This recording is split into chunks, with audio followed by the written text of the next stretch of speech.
Hi everyone, Kelt here, bringing you the intrigue and maybe some answers to the ongoing mysteries of the royal family. A few of you remarked in my comments of my last video asking what I was talking about when I mentioned the strange tweet from Kensington Palace after Archie was born. Well, I'll be going back a few years in this video for the sake of those who have asked this question about the mysterious tweet from Kensington Palace. In fact, there have been at least 3 tweets from Kensington Palace that had got people speculating and asking what was going on. One was a 3 a.m. tweet from Kensington Palace, allegedly, which said, and I quote, "This is a public announcement. The Duke and Duchess of Sussex used the services of a surrogate. We apologise for any misunderstanding." This was passed off at that time as being a hoax, but there were so many who saw it when it was actually posted and then shortly after taken down, which is why there were some screenshots taken of it. I remember seeing all the comments about it on social media the morning after, and it was sort of brushed under the carpet and said to be a hoax. But there were those who still believe to this day that it was posted by either the Cambridges or someone in their household. I tend to believe that it was either Catherine or William who posted it, if it wasn't a hoax. Probably William, in fact.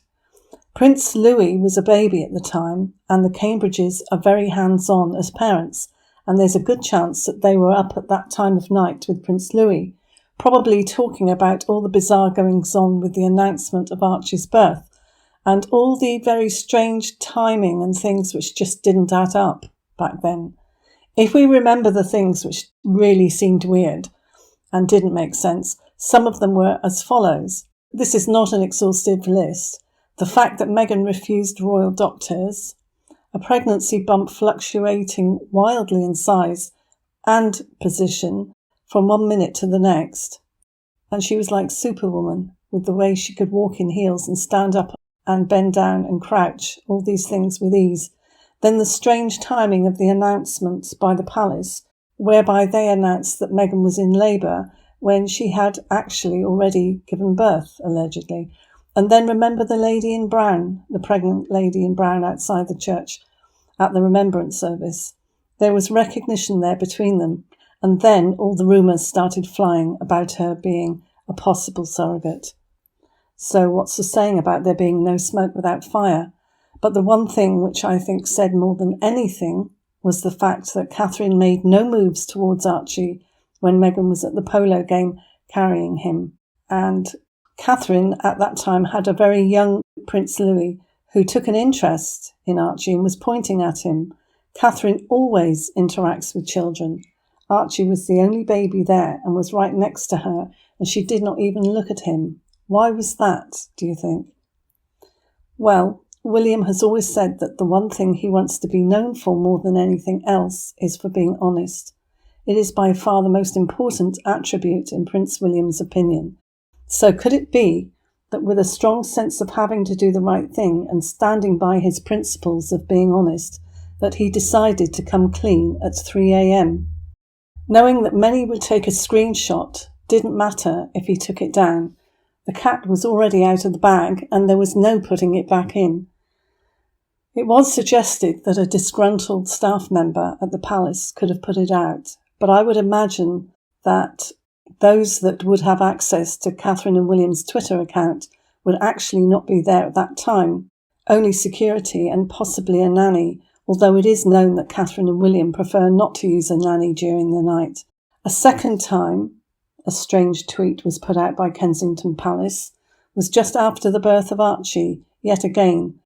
Kensington Palace left Twitter users confused after a cryptic response to a promotional video from England's women's football team, the Lionesses.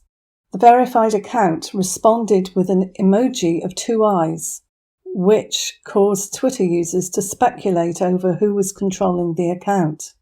The promotional video shows the Lionesses logo before the date 8th of the 5th, 2019 appears, the same date that Prince Harry had announced that the public will be able to see the royal baby for the first time. The Lionesses tweet was captioned, "Be ready." Again, many comments were saying that it was Prince William who posted the 2 eyes looking sideways emoji, and that it was in connection with Prince Harry. The third unusual tweet from the palace was said to be possibly an accident, as one of the children might have got hold of their computer or phone. Either that, or it was some intricate coding which no one has yet deciphered. As I said in my last video, Prince William will be putting his foot down, and no child which has that much doubt hanging over it will be in line for the throne. I'm not even debating whether they exist or not. If they do, and they are carrying the DNA of both Harry and Meghan, they cannot be heirs to the throne unless they are born of the body, and that's Meghan's body. Let's not even go there with Harry. So that is and always has been the issue all along. If those who say that they don't exist are accurate in this, then it's even more of a circus than we ever imagined, and I really don't know how Prince William would explain that one. No wonder Prince Charles and Prince William are dealing with this after the Queen's passing. Let me have your thoughts, and I'll see you in the next one. Thanks for watching. Bye.